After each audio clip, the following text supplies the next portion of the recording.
Okay, as promised, we start a whole new series of Babylon 5 reviews, starting with the pilot and then episode 2 after this.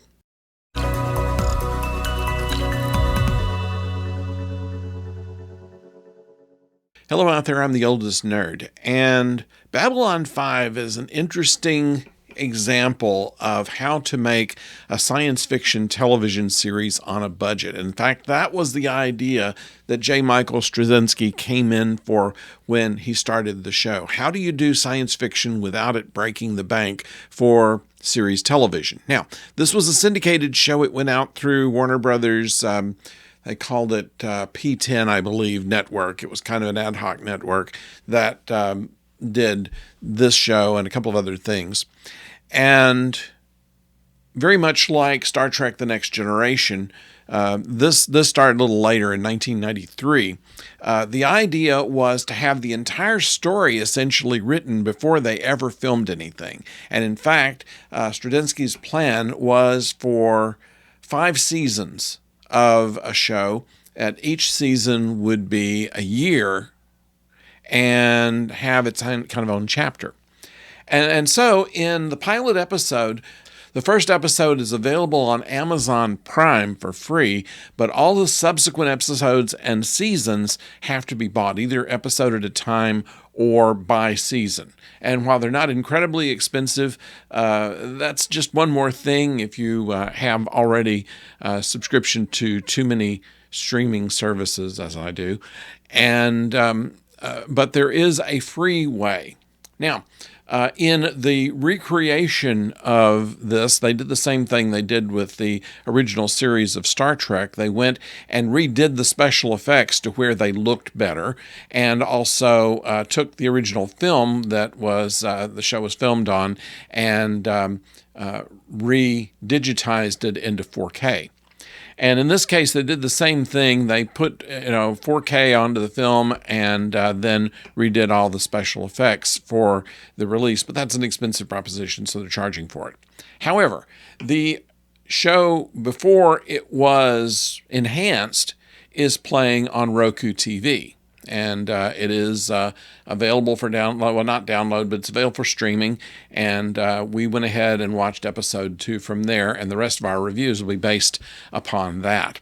Now, these special effects were done by, I believe, Video Toaster, which was brand new in those days and about as close as you could get to doing any kind of special effects. And in fact, Star Trek The Next Generation used some Video Toaster stuff. The Men from Atlantis, which was a show on at the same time, used that. And Babylon 5 used all of its special effects out of this. In the case of Star Trek, they used Industrial Light and Magic for the ship and several stock shots of the ship and a planet approach and things like that. And unfortunately, on a high-definition screen, these don't reproduce real well, which is why they went and revitalized them. And for a long time, Warner Brothers didn't want to do this because they thought that it would cost too much and it would not have enough return for them. But apparently they thought different about 2 years ago. But at any rate, the original old version of the series is available on Roku TV, and that's where I'm going to be doing most of my reviews. The first episode introduces the idea of Babylon 5. It is a space station that was set out to try to talk peace between warring factions, its own outer space United Nations. And in the same way that Deep Space Nine is kind of a crossroads of the galaxy where people are able to gather and do business and sometimes do illicit business, there's a lot of that done on Babylon 5 as well. The casino in the pilot episode looked a whole lot more realistic. I mean, if you've ever been in a real casino, once you go in, you can't really see how to get out. And that was very much the case here.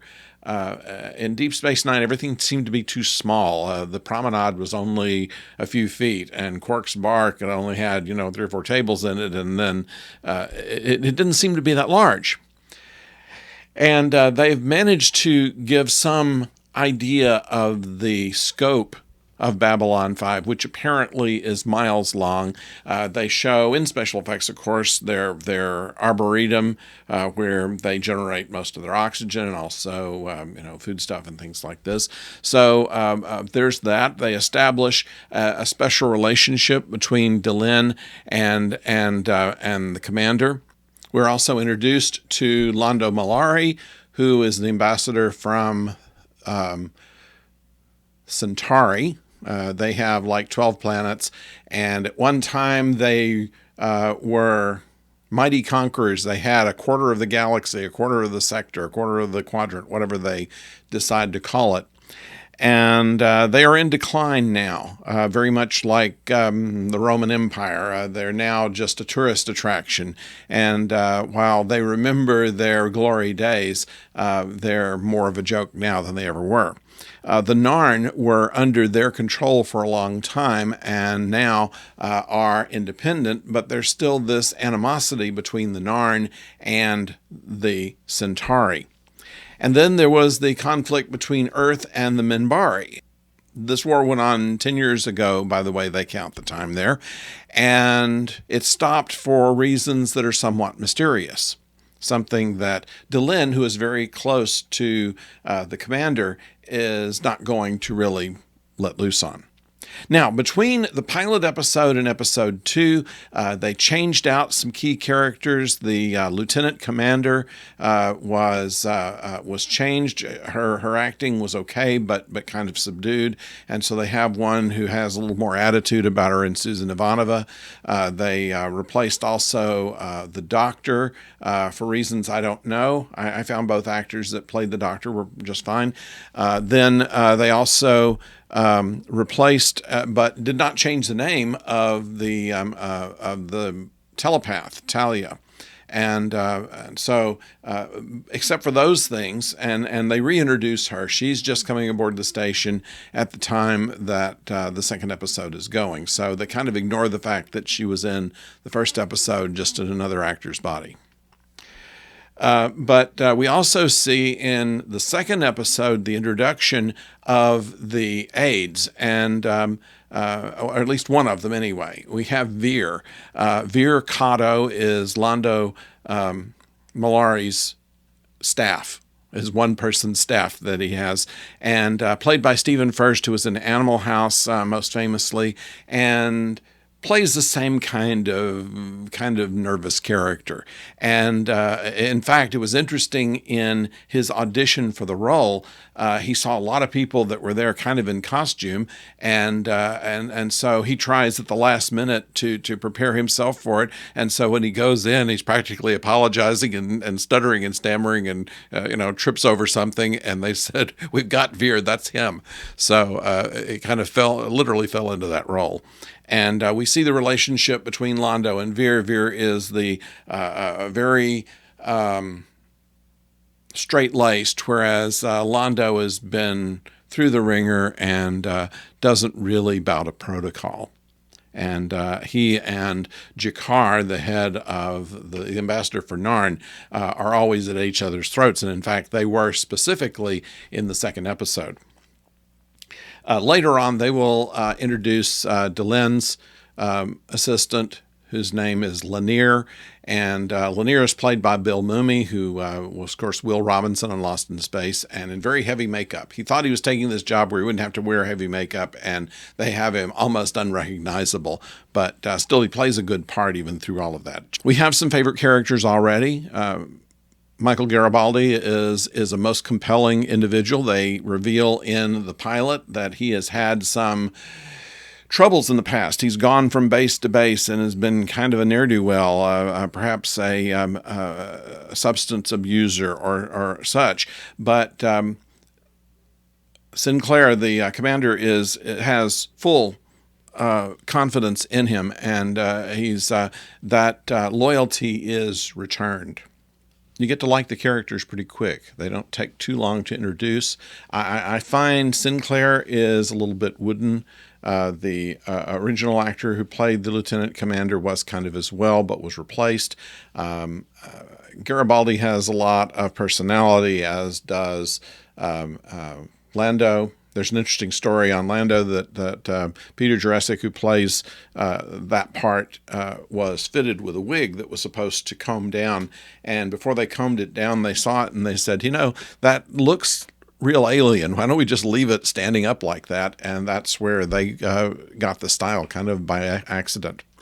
Now, the way the show is organized is that since it is a 5-year-long story, they can't always count on all the actors being there. So everybody had what they called an escape hatch. And if a character died or for one reason or another could not continue on with the series, as some were not able to, they were replaced with another character in pretty much the same job, but just not the same person. And that works out well, and it looks realistic too, because commanders come and go, and everybody came and went at a place like that. There were the guest stars who would come in and either have some kind of conspiracy on their tail, or something as relatively mundane as a group of monks that decide that studying people in a place like that would be something fulfilling. So it's an interesting series. I recommend it. And like I say, you can see it free on Roku TV if you have Roku Stick. If you don't have a Roku Stick, you can still subscribe to it. It's free, and it's a show worth seeing. So with that, don't forget to subscribe. We do these retro reviews now of Babylon 5 on Friday, of Deep Space Nine on Tuesday, and Star Trek The Original Series on Wednesday. When Lower Decks comes back, we'll do that on Friday as well. So we'll have a twofer on Fridays in about 2 weeks. So thank you for joining us. Until next time, don't go far.